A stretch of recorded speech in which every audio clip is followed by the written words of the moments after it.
Welcome to Alex and Annie, the Real Women of Vacation Rentals. I'm Alex. And I'm Annie.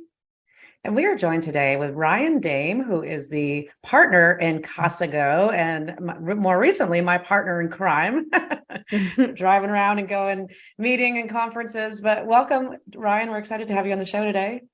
Yeah, glad to be here, guys. So for those of us, well, I just recently met you. I think I had a conversation with you at the spring VRMA that you were always kind of this intimidating figure to me. But now that I've got to know you, still a little intimidated, but really, really enjoyed our time together. But I think there's a lot of people that don't necessarily know who Ryan is and what your background is. So can you tell us a little bit about you? Yeah, for sure. I've been in the vacation rental world now for almost 21 years, going on 21 years. So I'm like an OG in the vacation rental space. I mean, I used to be the probably one of the younger guys in this space. Now I'm definitely getting outflanked by a lot of the young up and coming managers and vacation rental people here in the industry. I guess backstory, my entree into vacation rentals coincidentally was in 2000, in the year 2000, and I guess it was 98. My family, we went to the Summer Olympics in Atlanta, Georgia, where we ended up sleeping in a basement of a house of a friend of my mom's at church. We lived in Idaho at the time, and she had a friend that was in the church that had a basement. We rented it. My dad got tickets to the Olympics.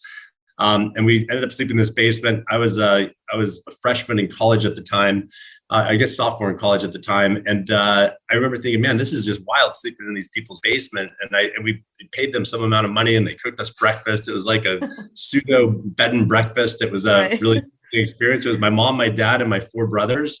So the seven of us went to the Olympics, had a really cool experience. And very quickly, right after that, the Olympics got announced to come to Salt Lake City for the Winter Olympics, the 2002 Olympics, I should say. And so I thought, man, there's going to be a really cool opportunity to provide housing for people in Utah. And I was going to school at BYU at the time. So I quickly decided on some 3x5 cards. This is how we did things back then. And this is 99, I guess, to put some 3x5 cards at the IT department at BYU and say, hey, I'm looking for some partners. It's like, help me build this website. I have this idea. I want to market people's homes for the 2002 Winter Olympics. At the time, they said it was going to be the one Olympics that had per capita the least amount of housing available, for the people coming out to attend the Olympics. So I quickly met two guys, Eric and Ryan. Another Ryan Gee, who decided they would write this. They would write this for me. They would be able to write this code, create this website. And back then, I bought what was called an auto dialer. This is like the old school box computer where I put a disk in with everybody's phone number in Salt Lake, and it had a script that went something like this. Are you interested in renting your house for hundreds, if not thousands of dollars a night for the upcoming, 2002 Winter Olympic Games? If so, press 1. If not, to be deleted off the list, press 2. And at the time, I was in Provo, Utah, which is about 45 minutes from Salt Lake, which was a long distance phone call. So that was going to get really expensive. I ended up renting a $200 a month box of an office in downtown Salt Lake, where I plugged in these two hardwired cables for two phone lines. And this thing would just fire off calling people all over Salt Lake. So every day after school, I'd drive up to Salt Lake. I would get on this computer. I'd get all the names of people that said they were interested. And I began selling this service. And at the time, we had a website called housing2002.com. We were signing up hundreds of people for like $100 to come and get their house listed. They'd send us pictures. We built this website. And then we quickly realized that was working pretty well. So we decided that it would be better to do a monthly service instead of a one-time fee. So we started selling it for like $40 a month. We kept continuing to get hundreds, of people signing up for this product. And we ended up creating a website to do all this. Ultimately, we ended up getting sued by the Olympic Housing Committee. And about the time that Mitt Romney took over the Olympics, who was also a former BYU grad.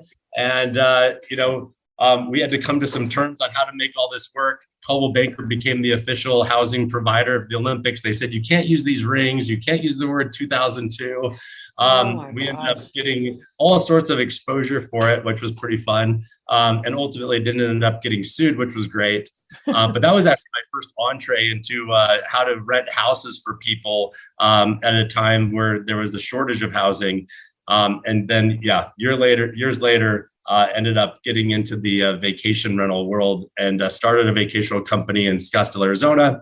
And then, through the years, expanded that to Park City, Utah, Palm Springs locations. And so that's kind of my origin story of how I started in this wacky world that we live in here in the vacation rental world. That's the best story I've heard to date. Yeah, I was gonna say that's definitely that. No one has a story quite like that. But in 2002, was VRBO even out at that point? Yeah, VRBO actually started in the late 90s. Late 90s.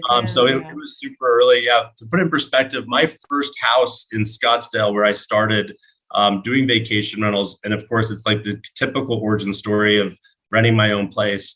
I was the 103rd vacation rental in Scottsdale, Arizona on VRBO at the time. Cut to Scottsdale has over 5,000 vacation rentals in it, as of this year. Yeah. Oh my gosh. Yeah. So it's funny you bring up the Olympics because I always talk about like I got in the vacation rental space in the 90s and people are like, there's like that's so long ago. Like, how is it even possible? But the Atlanta Olympics, because I live in Panama City. And so people in Atlanta and Columbus, because they held like some of the softball and the whitewater rafting and everything, clubs would they rented their houses out and they were looking for like month-long rentals in Panama City Beach. And we were like, who rents a house in the month for like who can do that? We could get anything we wanted at the time because people wanted places to stay for a month. So we had people like moved into our hotels, into the condos that were there. There weren't a lot of condos at that time, but I remember that was about the time that our market really kind of took off from the Olympics moving forward. So I hadn't had anybody like kind of prod that in my memory before, but it's interesting that that's where you got kind of your like first taste of it. And that's what made you kind of jump into it. Yep. That was, that's where I got my first taste, and it was pretty addictive. So that's how I bought my own first car, is through that website. So then once you figure out that as a young kid, it becomes like, okay, what can I do next to figure out how to, buy these things in life that are at the time super important to you. Right. Yeah.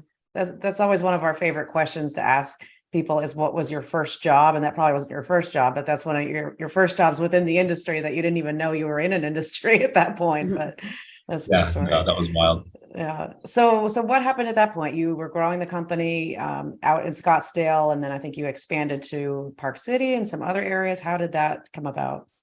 Yeah. So started in Scottsdale, built out a business there. At the time, thought I kind of had it licked, and I was like, man, I got this thing figured out, and I've got software, I've got people, and we're doing, building this great business.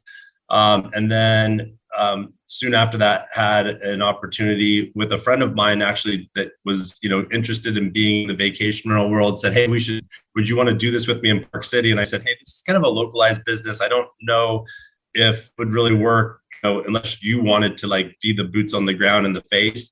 Could do some of the back office stuff. Like, I've got a team and we've got the software, and here's how it all works.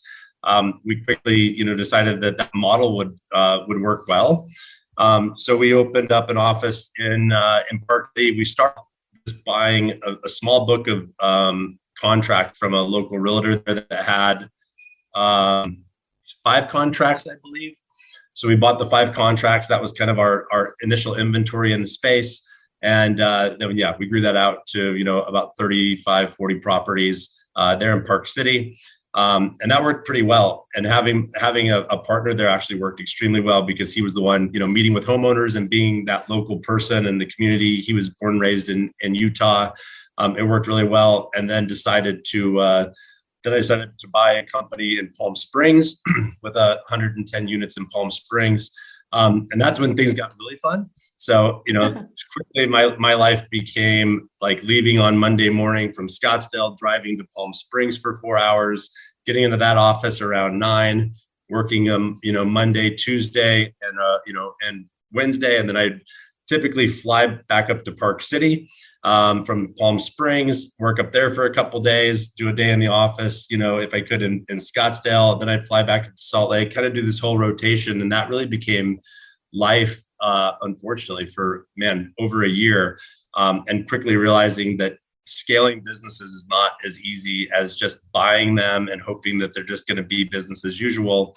And also, I think really showing me that I had a lack of systems and a lack of scalability without Ryan, showing up and being a part of that. So that then, yielded to actually, by further conversations with Steve, my partner now with Casago, is I'd known Steve for 10 years. We were always buddies. We met at conferences. We learned that we're kind of in the same markets. He had started kind of his vacational journey down in Mexico and Rocky Point, which is about 4 hours drive. We actually had condos on the beach, 2 buildings away from each other. I always had a great affinity for Steve and a great admiration for what he was building, and, got to spend some time down at the Casago facility in Rocky Point and became, friendly with, his staff in Scottsdale, as he had bought a company up in Scottsdale during this time as well. So we were kind of like friendly competitors, frenemies. There's really no enemy involved, but we were competitors, but, always would get together, talk shop, talk business, and talk, about the industry as a whole. And, that was when I started realizing that Steve had put together a pretty amazing company with a lot of good SOPs, a lot of good processes, and a lot of, really people first, and building a company that revolved around, educating these people in very specific processes, the way to do things, which was certainly something that I was not doing in my business, because I was running ragged and going Mach 5 with I don't have any hair, but my hair on fire, and realizing Steve had put together something really cool. And, that led into conversations, starting back to, 3 or 4 years ago, where Steve and I, started talking about the business and saying, at one point we were like, we should just go buy a business together. It'd be fun. Like, let's just find a market outside of any markets that we're in. At the time, we were both in Park City at that time, both in Scottsdale. So I said, I would just, I'd love to do business with you. I think it would be a ton of fun. I just had, again, a great affinity for Steve and thought he was just such a great human, and a sweetheart of a guy.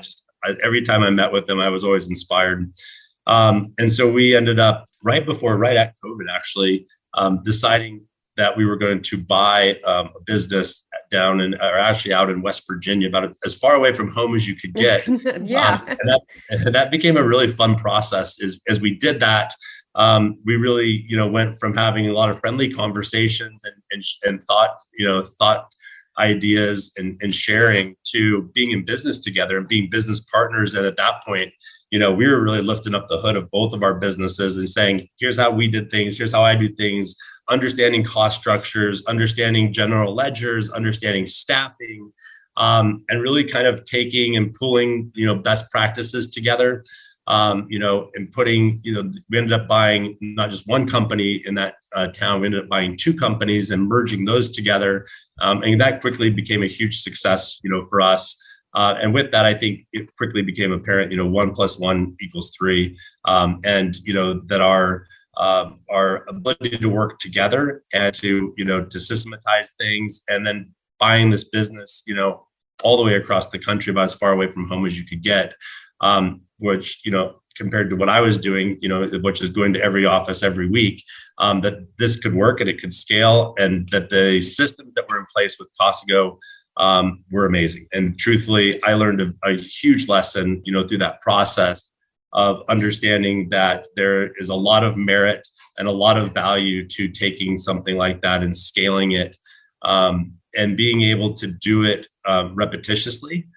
Both on the people side and the process side of the business. So that was a huge takeaway for me. And like I said, Steve and I have now been business partners for 2.5 years. And I'm having more fun than I've ever had in this industry. Yes. We're having the ball. So if you have fun at work, you never work a day in your life, right?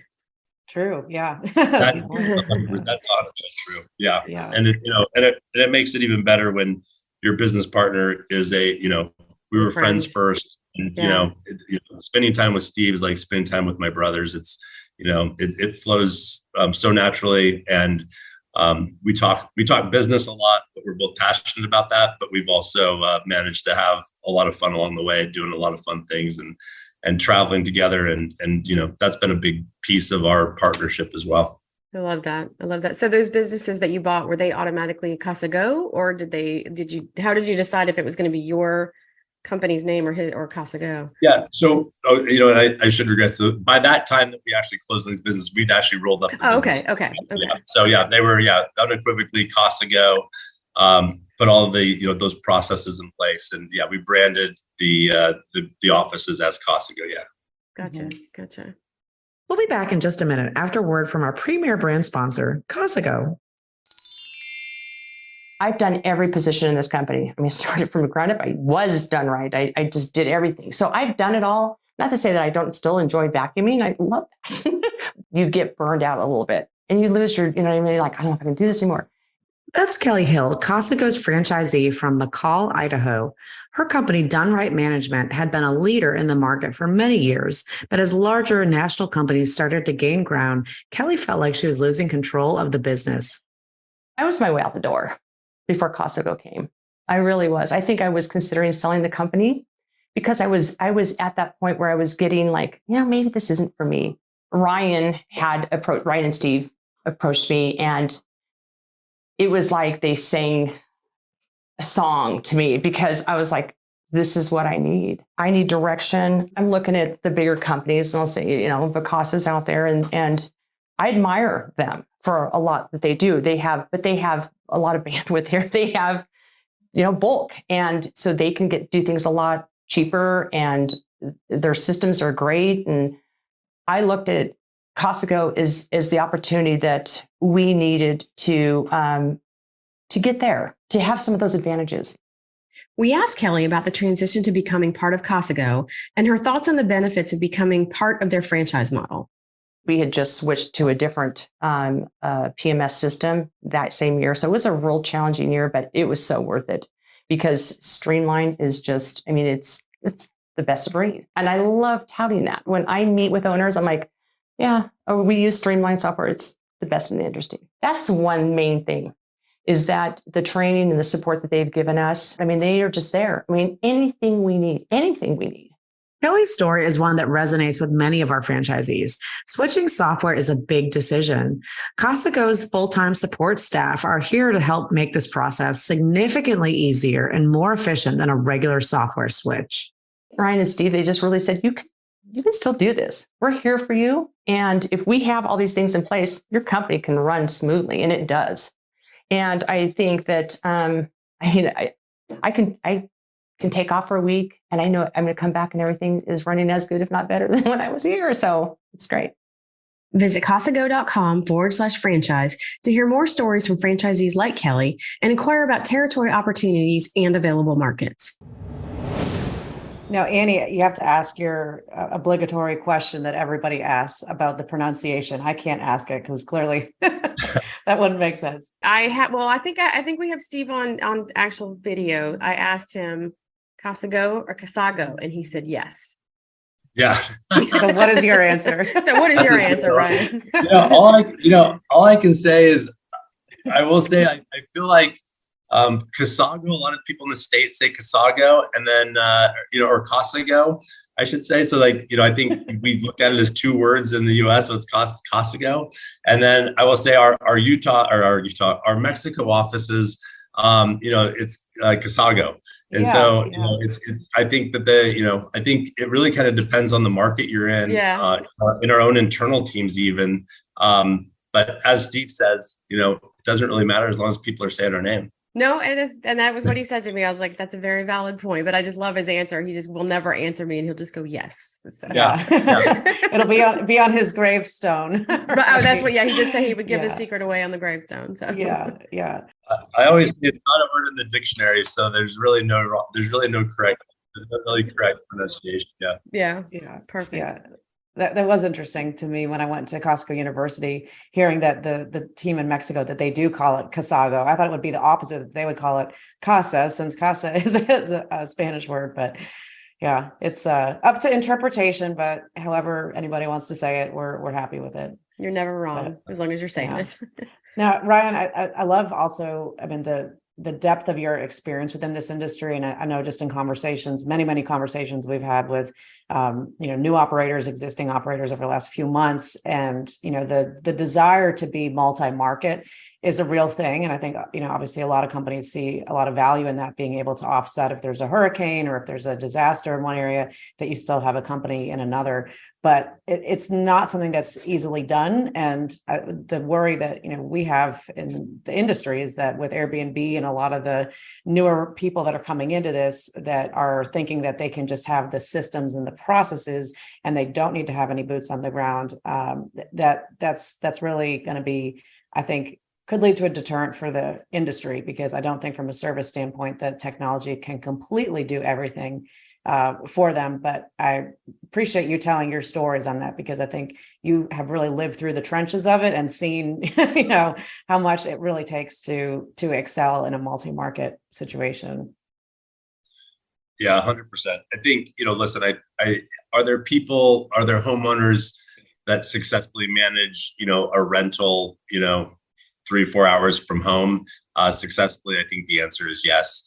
Certainly I think that there's, I think there's a lot of people as a percentage that do that really well. When it gets into really wanting to create a brand, really wanting to have an established local business, it really does take boots on the ground. It takes people that are with operational excellence. I really believe that that's a big piece of this business.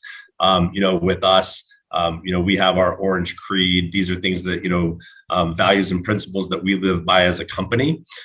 That's very hard to scale, certainly hard to scale with a part-time co-host in a market, and then having someone else that's in a different market wanting to really speak that same language, wanting to understand the same language of business, same language of hospitality. Those are the things that are hardest to scale, right? I mean, I think, finding somebody that in a local market that can fix an air conditioner or unplug a toilet, I think those are, doable things.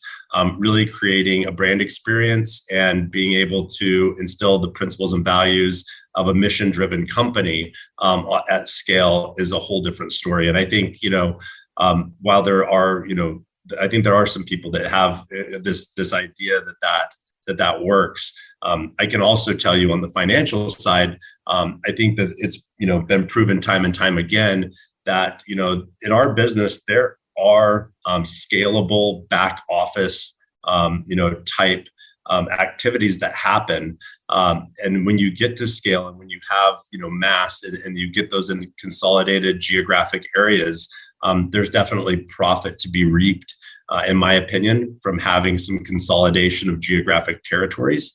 I can't imagine, having done this 20 years, I can't imagine wanting to be in 6 markets and having 3 or 4 houses in each one, or being in 20 markets and having 1 or 2 in each market. This is a complicated business as it is. And I think, to me, that seems like it'd be even more complicated.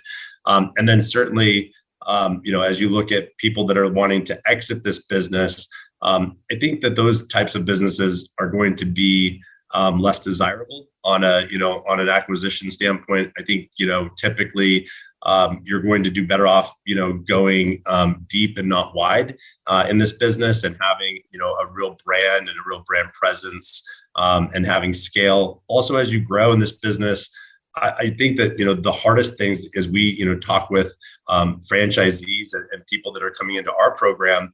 The most important thing is, those first 10 properties, right? There's this social proof thing that goes into this business.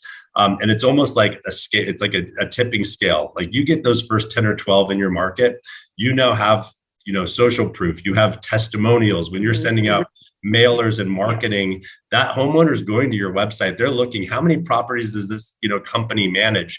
If you've got 2 in this city and 2 in that city and 4 over here, it doesn't look local. It doesn't look like you are the local, hero, the local ambassador of that vacation rental brand. It looks like you're confused, in my opinion. I think it looks like you're uncommitted, that you're still trying to figure it out. Those first 10 properties are the hardest to get. Those next 10 in that same market are twice as easy to get, in my opinion. So I think, going deep rather than wide in this industry is something that's been proven to work the best.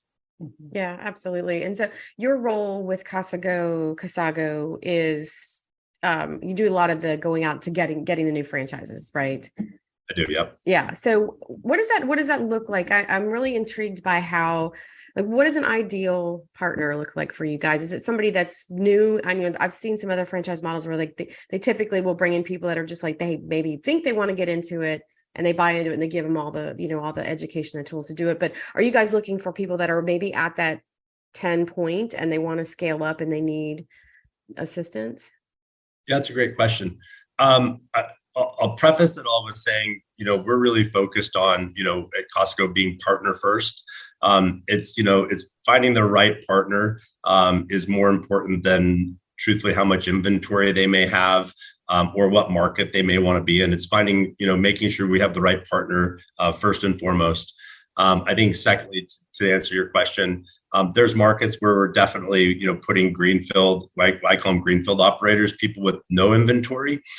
Typically, those are going to be, some of these mid-sized to smaller markets, or making sure that person that's looking at a large market has the ability to go into that market and be a force in that market. As we all know, like we really look at a couple things. I think these days, almost every market now has, a national competitor in it. And then we have a lot of these companies that are regional. We also have a lot of, private equity companies that are in these markets that are, that are rolling up, larger groups in specific markets.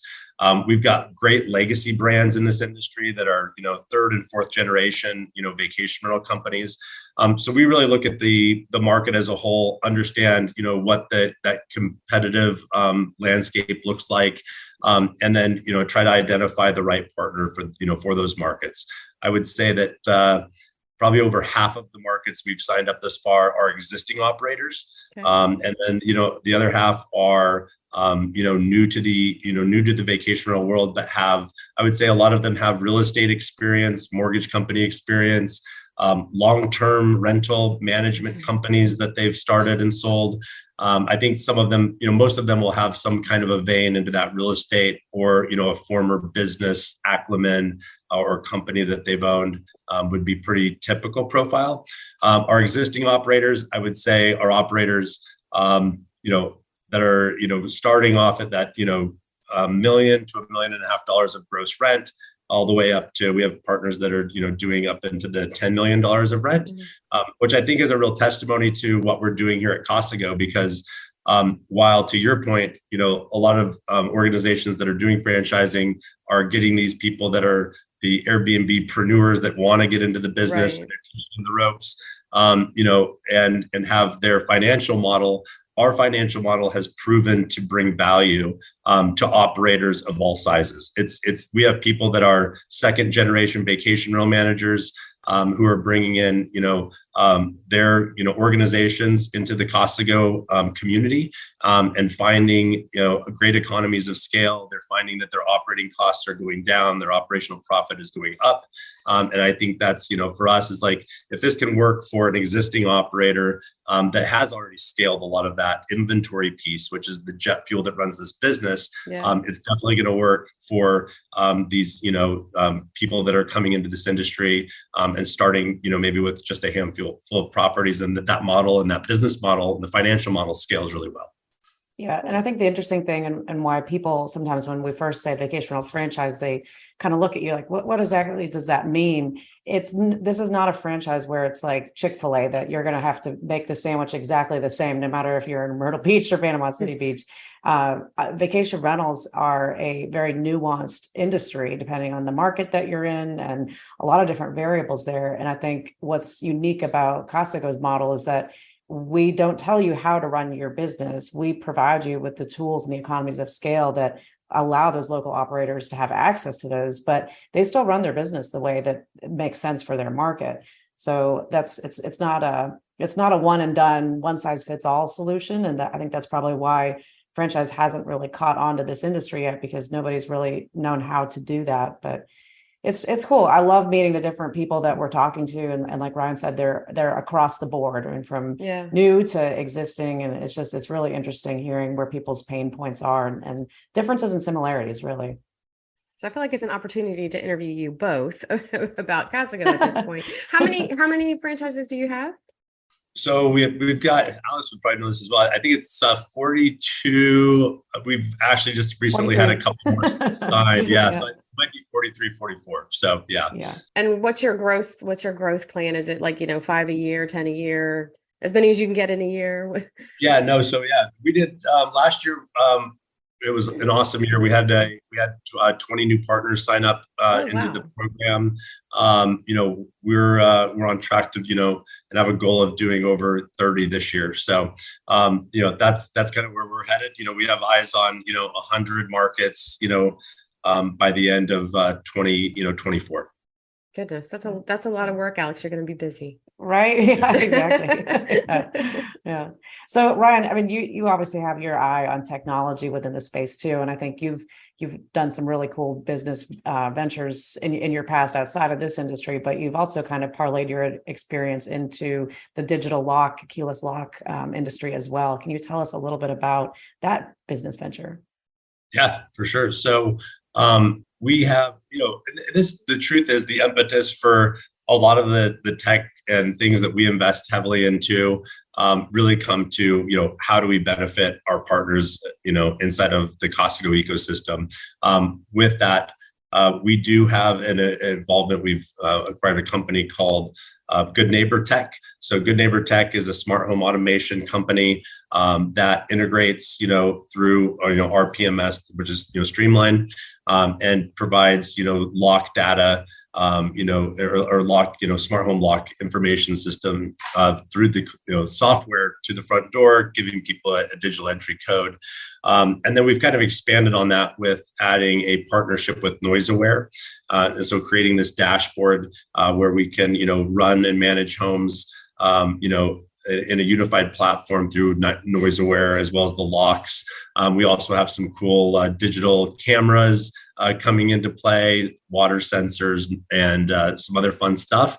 And then, we've also created a QR code technology called QR for VR, which is something that Steve, came up with, which has been really cool and extremely popular, which is a QR code system where you actually can go into your home while you're there with these QR plaques, and they're branded, for the property managers, logos and names, and you can actually scan that QR code for anything that might be difficult in a house. So inside of your home, if you're getting a lot of repetitious calls for Sonos sound system or the hot tub or whatever these things may be, those can be recorded in your PMS.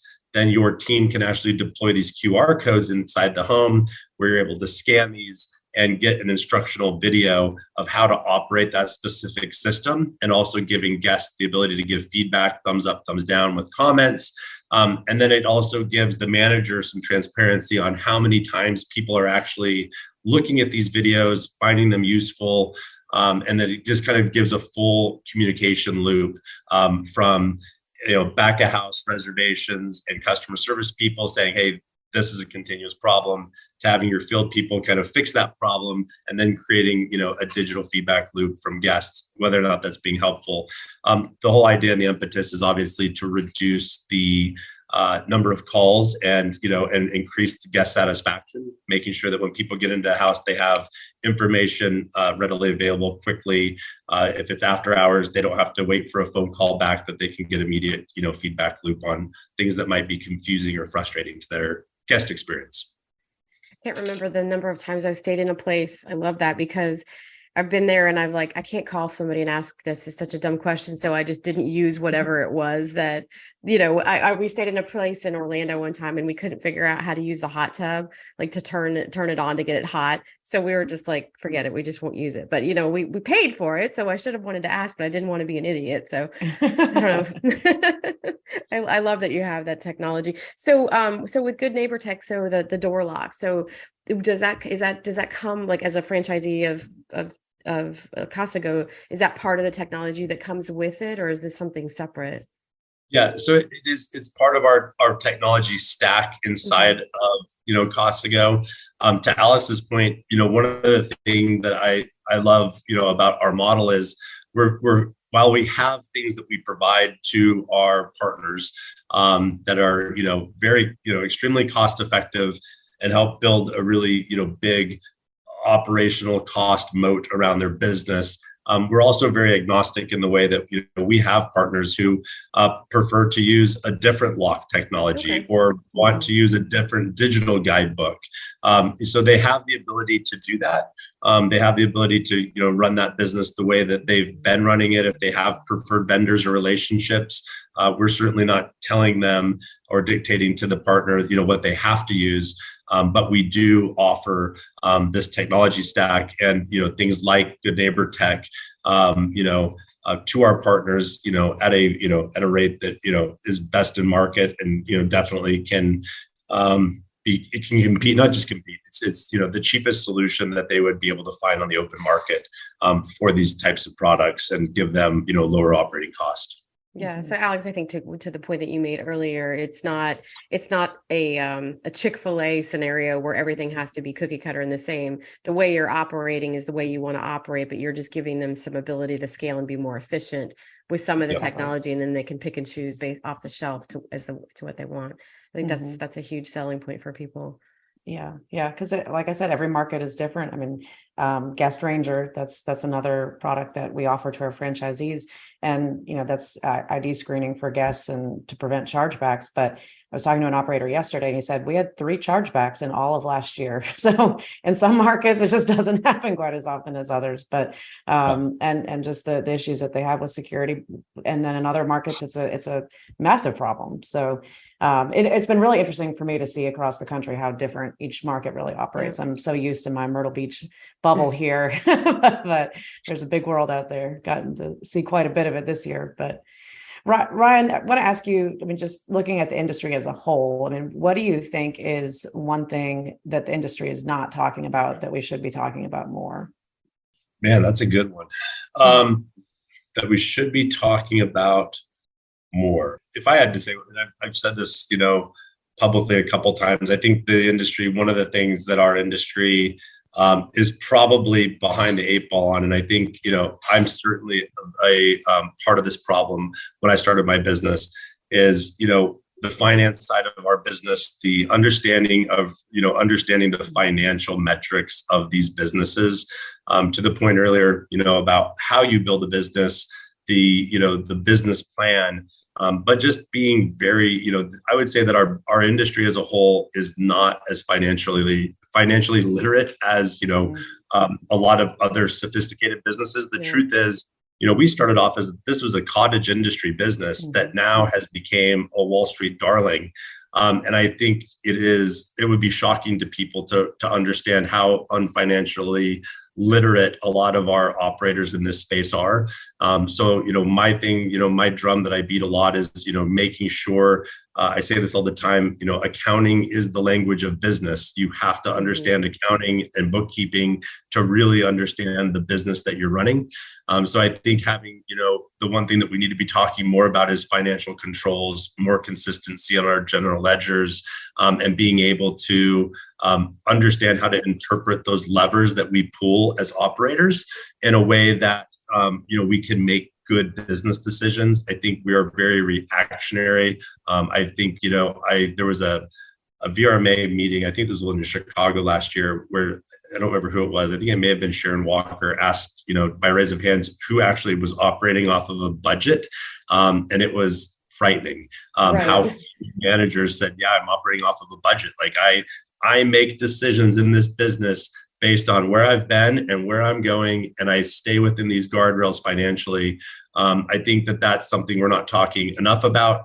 I was, in operations, our last recession, and I can tell you, much like all industries, if you do not have financial literacy going into this type of a recessionary time. We were watching Silicon Valley Bank, who is a financial institution, having financial issues.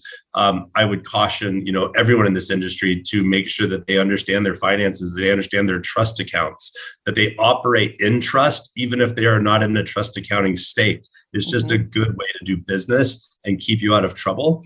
So I think that would be the one thing that our industry needs to be more focused on. I know recently Steve and Matt had hosted a Keystone event strictly focusing on that financial, cohort. And it was awesome to watch that ended up being so highly attended, because I think that that's something that isn't spoken enough, in our industry. So that would be my beating of the drum. And Simon Lehman always says that, like, your financial health is the business that runs your, the oxygen that runs your business. And I do, to your point, I think there's so many people that should operate in that trust accounting space, even if they're not required to, because I think we saw a lot of companies that when COVID hit, because they were not in that trust accounting space or not operating that, they had to go under. Like, they just didn't have anything saved up for that rainy day. And I can only speak from my experience in the industry. I've been through hurricanes, oil spills, down economy, now COVID. I've feel like seen it all. I mean, we come out better every time, I feel like, but there's people that just, they ride the wave and then they forget to save for a rainy day. And I mean, I can say personally, I'm probably guilty of that as well, but I don't have a business that I'm trying to run on that level. But I just do feel like that's a worry for me with the growth that we've seen the last 2 years, the number of people that have got into it. And we see some of those conferences or events that are focused on like the wealth aspect of it. It's like, well, you can, tab 10 units and make $1 million and you're going to be rich. But are they educating them on like, okay, well, maybe those 10 units aren't going to make you $1 million this year. It might only make you 700,000. And so thinking forward when the times are rough, I think that you're definitely spot on. Outside of advocacy, I would think that's probably the second biggest, or should be the first thing that you look at. Yeah. And thank goodness, I think advocacy is getting more of a spotlight, in our industry. Certainly it's getting a lot more this last year than it was 2 years ago, which is, awesome to watch. But yeah, that, I think the finance side, it's just not spoken enough about. And I think there's so many of these late incoming, if you've been in this business for 4 years or less, you haven't seen a downturn in this industry. Right. And the truth is, it probably feels like you can't lose. When the fact is you're putting all of your metrics on some amazing occupancy numbers, some amazing ADR numbers, the return, the cap rates, the return on net assets, all of this stuff, all of those metrics would tell you that this is an amazing business that's hard to lose at. And I would challenge that, this business is not, people don't understand that if your ADR and your gross rent as a property manager, goes down 10% and your costs leading up to this last 3 years have increased with personnel, with software, with, every piece of our business, the gasoline that we've been putting in our service trucks, if your ADR and your gross rent goes down 10% and you're making 20 to 25% of that as a property manager, and your costs do not decrease with that, it's a very fast, slippery slope that starts to turn on you quicker than you realize if you're not having a finger on the pulse of what's going on with your finances. Yeah, absolutely. I think one thing that I would add to it is that I think there's not enough ability or just information within the industry on how you actually track the return on your advertising. And I know that's one thing when I was at Condo World that was just ingrained into me about how we really look at every single advertising source and every different property, because if you have different areas or different, even within a portfolio, not all your homeowners are necessarily on the same commission, but if you're looking at one source and thinking that it's all based on just the total amount that's booked, that's not the case. And I think that's where advertising can just really get either out of hand for some companies, or they just don't really do much at all. And they just rely on Vrbo and Airbnb because they're not able to track it. But what I have learned in the last few months, just talking to other operators, there's just really not good software within our industry, especially from a phone call standpoint, that can tie both the online bookings and the phone reservations. So I think there's a big opportunity there for all the software companies to really up the game. And I remember last year or 2 years ago at the women's conference being on stage and somebody in the audience asking, how do you track if it's a repeat booking or the source of where it came from? And everybody that I was on the panel with said, we were not really able to do that. And I thought, my gosh, like that's just unbelievable. But that's pretty common when you talk to a lot of operators. They actually don't know where a lot of the business is coming from unless it's coming from one of the OTAs. So I think the profitability, kind of combining that with better tracking, that's a big opportunity within the space. Yep. I love that. I totally agree with that. You're a wizard at that too. I don't know about that. I have good friends that are wizards that help me. That's for sure. You underestimate yourself, Alex. Yeah. So what's next for you, Ryan? What do you got on the horizon this year? I mean, obviously you're going to grow Casago, and Good Neighbor Tech's going to be part of that. And you've got a lot of irons in the fire. But what is but like professionally and personally, what are you focused on this year? Man, that's a great question. So I have professionally, we're laser focused on this, on this mission of growing our community here at Casago. Like I said, and it doesn't, I like the word professional and not work, because it doesn't feel like work. This has just been a really fun experience, and it has just made, my life, completely, fulfilled and happy on a professional level. Personally, I've got to think about that. I think I hurt my knee this year, so I've got to put it on the list for next year. But we want to get a foreign ski trip in, next year. My girlfriend and I have been talking about going over to Japan, or doing another ski trip overseas. So I think that's a personal goal. I also have I have a little bit of this jealousy piece of me right now, because my partner Steve is a pilot, and he does a really great job at it. I love flying with him. So I've had this personal itch to perhaps go out and explore getting my pilot's license, to try to delve into that world a little bit. Right. So that's something that I've been spending a lot of time thinking about as well. So those are probably my two big personal goals this year. Maybe you can go heli skiing when you're outside the country. Yeah. I hear that's really big. I think Robin Cragen recently said that he had just done that. So fascinated by that. Combine the flying and the skiing together. Yeah. I've had an opportunity to do that. Yeah, heli skiing is a good way to ruin skiing for anybody that's got a chance to do it. After really? A couple of days of heli skiing, all skiing doesn't seem nearly as fun. But yeah. Oh yeah. Yeah, I can imagine that. Yeah. So, and I'd actually, Robin gave me an invite to come out and ski with them this year, right before I hurt my knee as well. So hopefully Robin will extend another invite to me next year to get out to Colorado and get to ski with him. I have no doubt he would. Yeah, absolutely. Awesome. Well, thank you, Ryan, so much for coming on today. If our audience wants to contact you, what's the easiest way to get in touch? Yeah, my LinkedIn profile is easy. And then my email address is just ryan@casago.com. So it's super simple. I love hearing from anybody. Love talking shop with people, and always available, and always respond to anybody that needs. So. Awesome. If anybody wants to contact Annie and I, you can go to alexandanniepodcast.com. And until next time, thank you everyone for tuning in. Thanks.